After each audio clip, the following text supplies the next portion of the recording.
First of all, I am not a paint expert. Paint is one of the topics in watercolor that you could really dive down a deep rabbit hole on.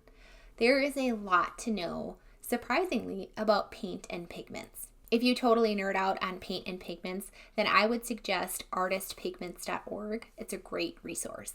If you've seen some of my other videos where I talk about paint, I've even made a few mistakes. And even one of the colors that I use and recommend is Opera Pink, which is actually a fugitive color, which means it will fade. However, I still stand by that recommendation because I have not yet found an alternative that is as beautiful as Opera Pink. We'll get a little bit more into that later.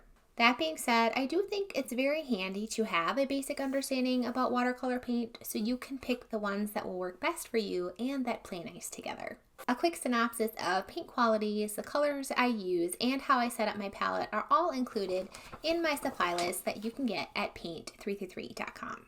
There are 4 things that you need to know about paint. Number 1, transparency. Watercolor paint is classified as transparent, semi-transparent, or opaque. In general, the more transparent a color is, the better it will mix with other colors. I generally avoid opaque colors unless it is a color that is hard to find or create with transparent colors. However, I do have 2 opaque colors in my limited palette that I absolutely love. I personally love how buff titanium behaves with wet and wet techniques. And I use cobalt teal because it's a harder color to mix from my other transparent colors. And if you've ever heard of gouache, that's basically all opaque watercolors. Generally, opaque colors will limit how much paper you can see underneath the colors, and it will paint over your transparent colors, kind of covering them up. Quality number 2 is staining. Some colors can be lifted off, which means scrubbed off the paper with a wet brush after the paint has dried, and barely leave any residual color behind.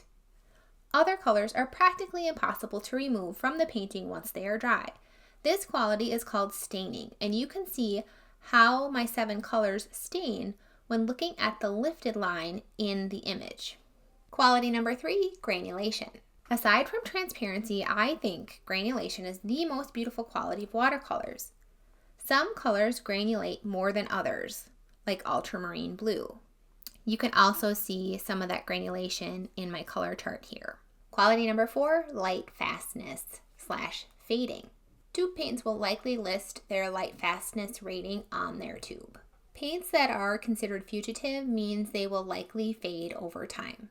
You can reduce a paint's tendency to fade by keeping it out of direct sunlight, varnishing it, or framing it with museum grade plexi or glass. This is a dot chart from artistpigments.org. This dot is their opera pink color. It's kind of standing out on its own. There's not a lot of alternatives to this color.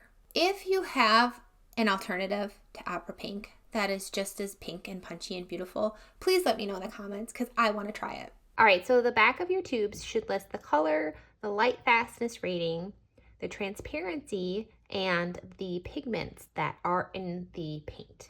Light fastness, I believe, is just level 1 or level 2. We have excellent is level 1, level 2 is very good, all the way down to the worst, which would be fugitive, or in this case, it just says color can fade. So the only one in the set of 7 that I use in my palette that is fugitive is my wild fuchsia, which is also called rich opera or opera pink, depending on the brand that you buy.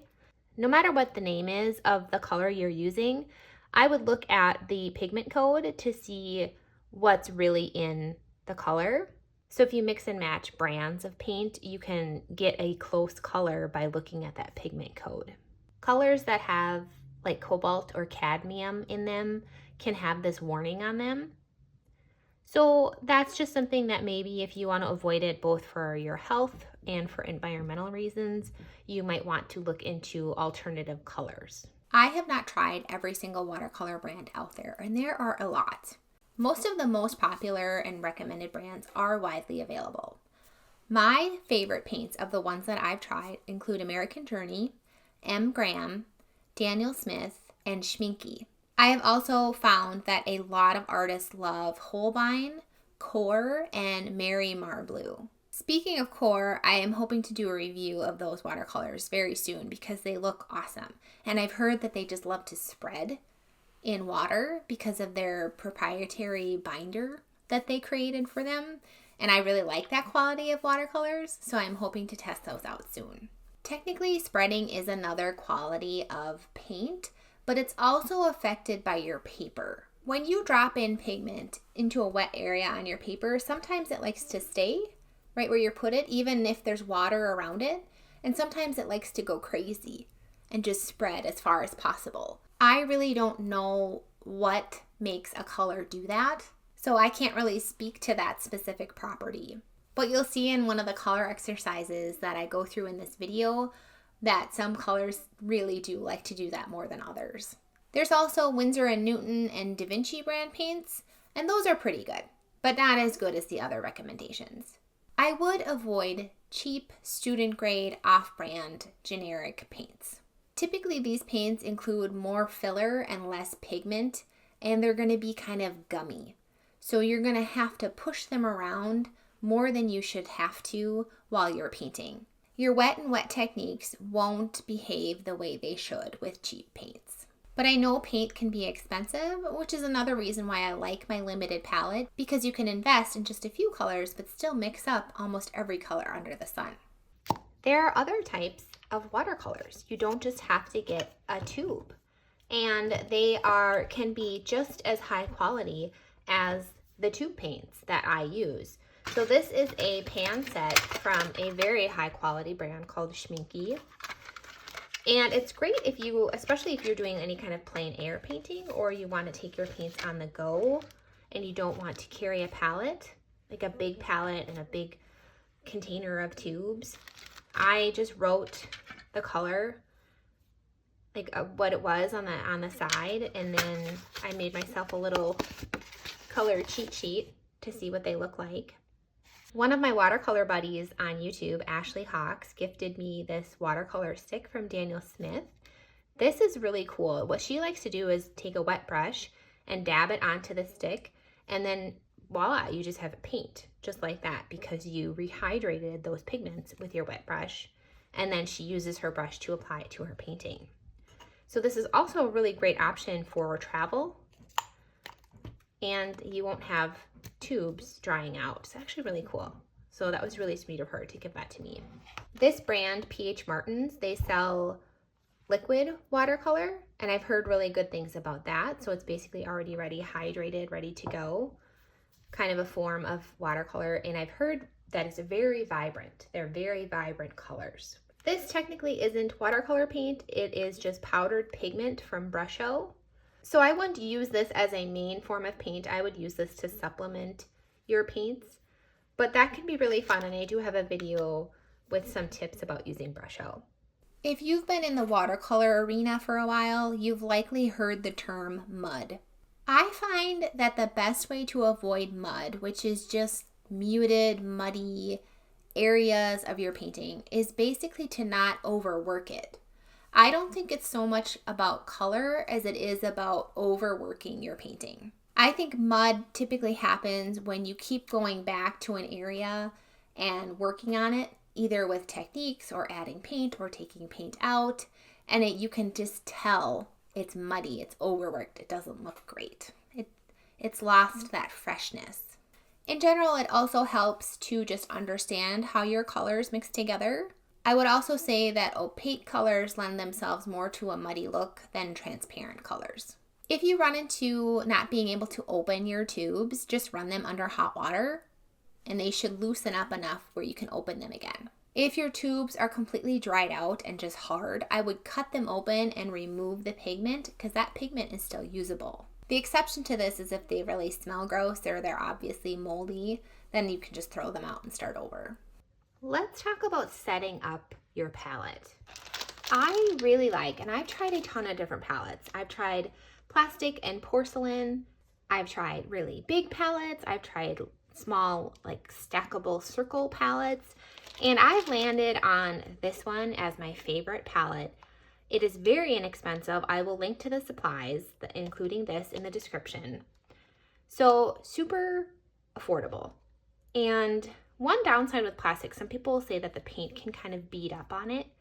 If that is a problem, if you're noticing that, you can just scrub it with some sandpaper and the paint will grip the palette a little bit better. That's mostly if you are mixing colors in the palette and not so much on your painting. So when I set this palette up, this is how it starts. I have all of my 7 colors laid out like this. Neutral tint, buff titanium, quinacridone gold, azo yellow, opera pink, ultramarine blue, and cobalt blue.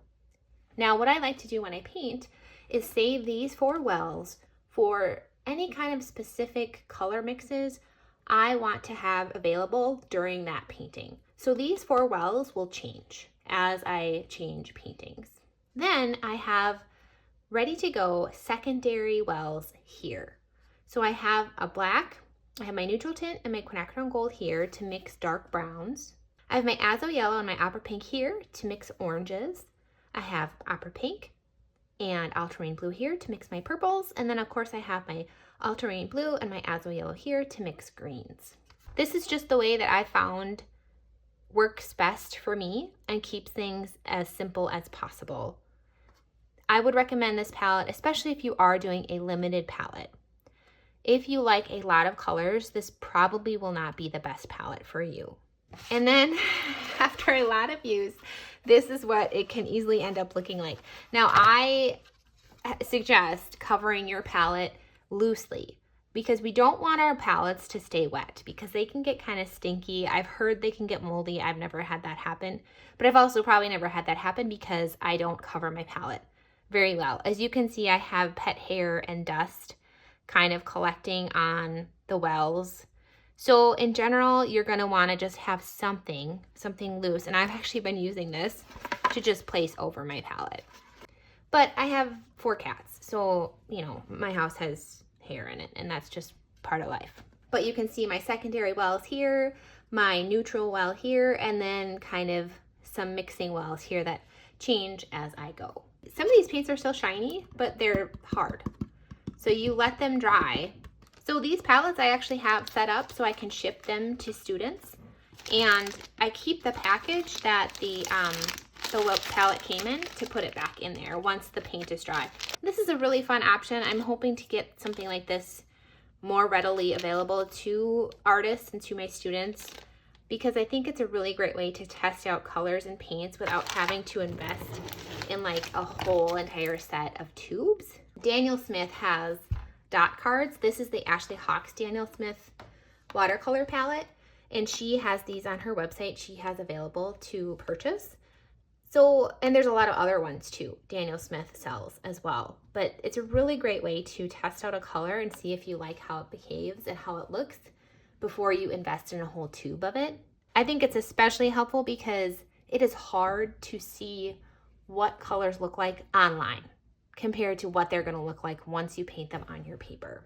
We're going to go ahead and mix up some colors so you can see the possibilities of what just 7 colors can give you.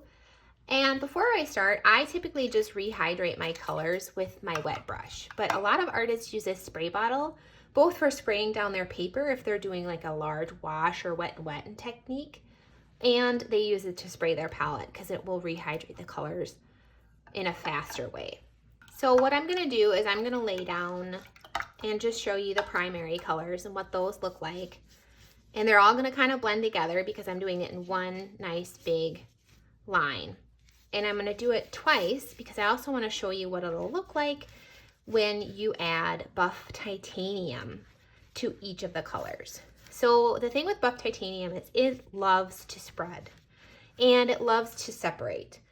So it can just take one color and transform it into a whole different experience. And I just want you to be able to see that. But if you're not too excited about that quality, you don't have to do that. You don't even have to get buff titanium. You can just simply create watery mixes, which we talked about briefly in day 1, the fish lesson, to get a muted color. You don't really have to mix it with buff titanium or with a white paint, because you also have to keep in mind that buff titanium is an opaque color. And so it will change how those colors you mix it with, how they behave. All right, I'm gonna just scrub this to get a nice heavy mix, a lot of pigment in my brush, and put a nice layer of buff titanium on the bottom. Adding a little bit of water so that it actually releases from my brush and goes onto the paper. Now we will show you how these colors look on the paper. I mean, you'll be able to see here, this is how they look. But I just want to show you kind of how they look right when they're wet and as they're drying and when they are mixed with buff titanium. So I'm trying to do a heavy mix and just laying down a stripe. This is also kind of neat because you'll see how much they spread compared to other colors that don't like to spread as much. That cobalt really went to town. Your paper also affects how much your paints will spread. So if yours does not look exactly like mine, totally fine. You can also see that this buff titanium is kind of keeping that cobalt from spreading as well, which is pretty interesting. All right, another heavy mix of ultramarine blue. We're gonna put it right next to the cobalt.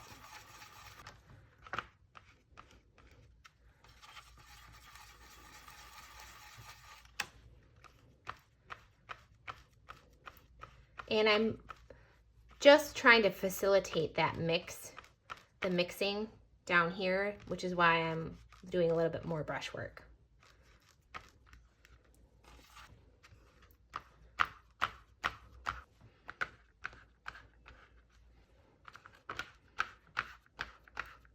Now, if your paints are straight from the tube, they'll be nice and wet.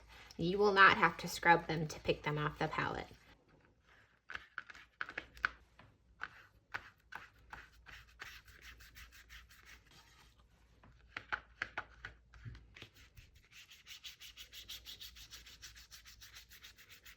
Okay, this is a fun exercise. You do not have to do it, but I do think it's valuable. So if you want to, I'm not going to stop you because I think that's a great idea to help you just to get to know how your paints work and how they can mix together. And then how they change when you do mix them with a color like buff titanium and how they go from transparent to opaque when you mix it with that opaque color. Okay, let's do an exercise mixing up the secondary colors. So we're going to follow our palette of greens, purples, and then oranges. So we're gonna have our greens, our purples, our oranges, and then I'm gonna show you some blacks. So I'm just making some squares. And I really like letting my colors blend on the paper. You can absolutely mix them up, your secondaries or whatever color you're mixing in your palette first and then paint with that color. Or you can have fun and let the colors mix on the paper. Having the colors mix on the paper is best if you have a larger area for them to do that in. If you're painting fine details, you're going to want to mix those colors up in your palette first. So we have cobalt here, and we have cobalt here. We have ultramarine here. We have some here.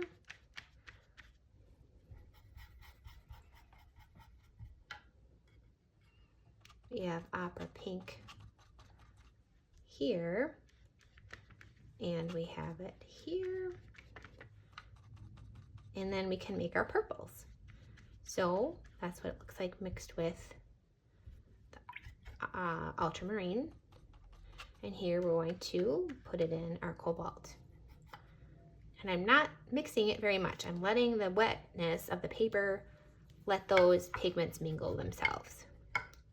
Okay, let's come in with our yellow. We have yellow here to make an orange. And we have yellows here and here to make green.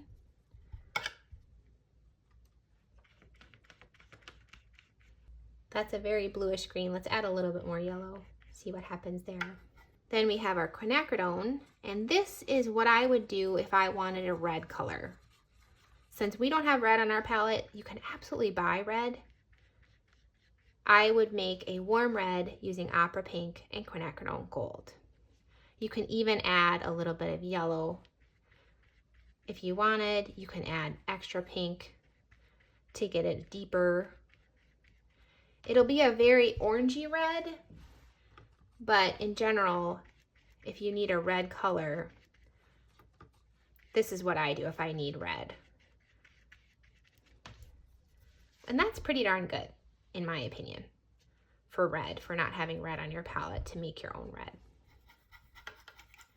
Okay, so sometimes we don't have a black, right? Or the black that we have isn't the right black for our painting. So here's neutral tint. I just love neutral tint because it's such a clean black. It's not really cool and it's not really warm. And it's dark and it just loves to go everywhere. You can see it just spread really quickly. Very fun color. I love neutral tint. And any painting I can paint that has neutral tint in it is very happy. But basically, if you need to mix up your own black, you're going to start with a secondary color. So green, purple, or orange. And you're going to add in its complement. So this is something you're going to have to play with. So this is already coming in here. Let's go ahead and start with orange as our secondary. So we have our secondary, and the opposite of orange. What's the opposite of orange? Blue. Let's go ahead and add our blue. Some people like to do this to create more colorful, rich shadows and black colors. So a lot of artists I know don't even buy black because they want to mix it up themselves. So we used orange, so yeah, we're gonna have to add. But in general, to mix up a black, you're gonna just have to have very heavy mixes, a lot of pigment in there.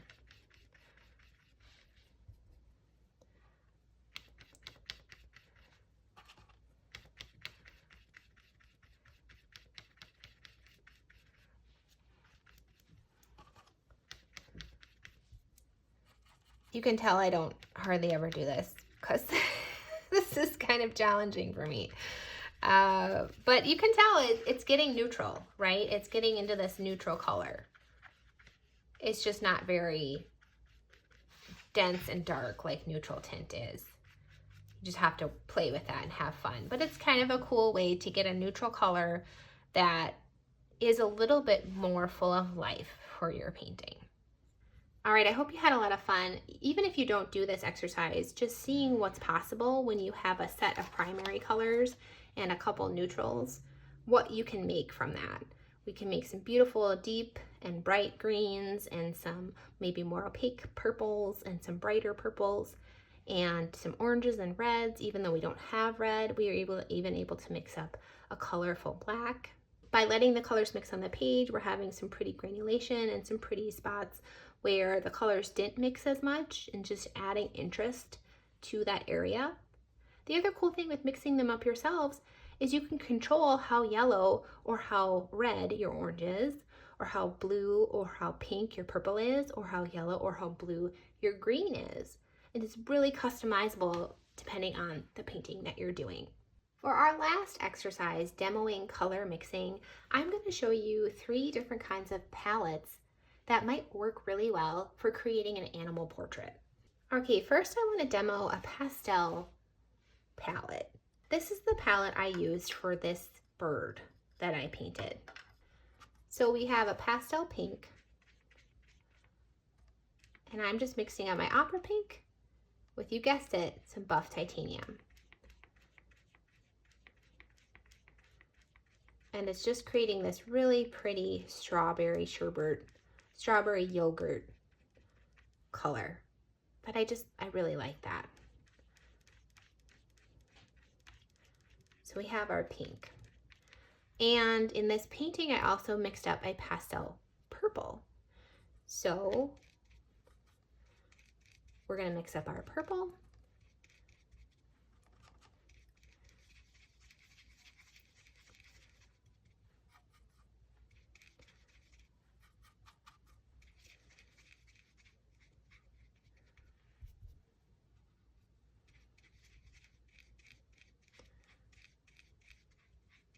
The other thing you can do to get this pastel look is just simply do a more watery mix of the color, especially if you don't want to bother with the opacity piece.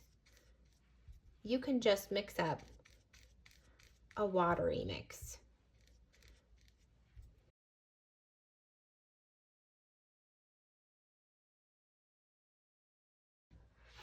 So we're having the same beautiful light purple, this pastel color, but we're achieving that by simply having more water and less pigment versus adding the buff titanium to these colors.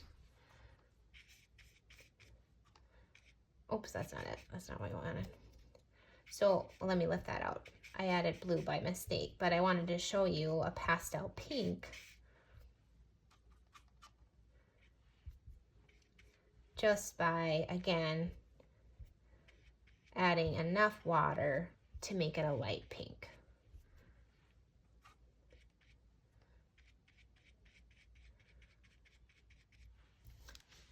So there's different ways you can go about doing that. With this one, I also added, I wanted some quinacridone gold. And you can make that opaque and pastelish by adding buff titanium. You don't have to, you can just leave it quinacridone gold. And then I wanted to do a gray. And then again with gray, you can just do a light mix of neutral tint to achieve that gray. And you could also add buff titanium. So there's a couple ways of doing that. Let's demo a bold palette. Again, I'm gonna have 4 colors. So I kind of wanted to do a pistachio. You know, like that pistachio pudding? So I'm gonna make a pretty green and then add buff titanium to get a pretty pistachio green. Maybe even a little bit more blue. I kind of like a little bit bluer is pretty, kind of almost a Yoda green.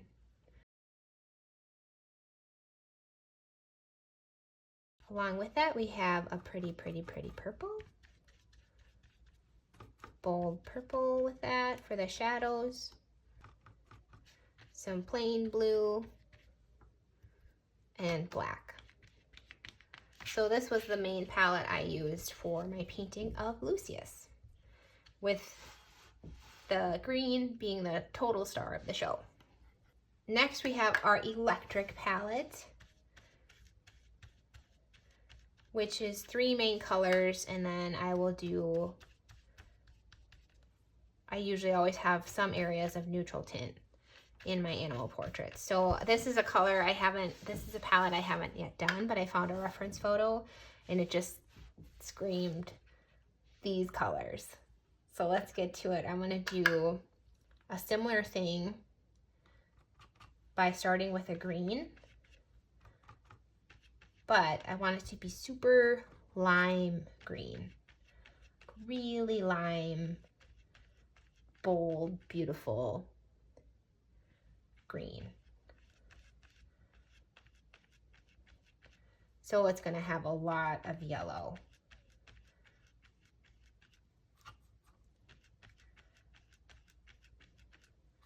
Even more. Oh yeah, now we're getting it. Now it's happening. Ultramarine and azo yellow. Very pretty. That's pretty. This is getting me excited to paint this dog that I'm gonna do. Really fun. Especially when you let that white of the paper shine through a little bit. Super pretty. Okay, then we're also gonna do gold. So my quinacridone gold is gonna be a big part of this painting. This dog has brown fur. So I'm gonna basically make gold. And you can add a little bit of yellow to the gold if you want to, but in general, quinacridone gold is pretty darn beautiful and bright on its own. It doesn't really need that azo yellow. And then I wanted hot pink, and my hot pink is just, obviously, this is a little dirty, it's a little purple. So hot pink is gonna be my opera pink. And then neutral tint. Mixing up these palettes of colors and deciding your colors before you start painting will just help create a mood and an atmosphere for your painting, and it will make sure that not all your paintings just become rainbows. Because if you have access to all the colors, you'll be very tempted to use all the colors. But limiting your palette, creating a mood, will just help make your paintings so interesting.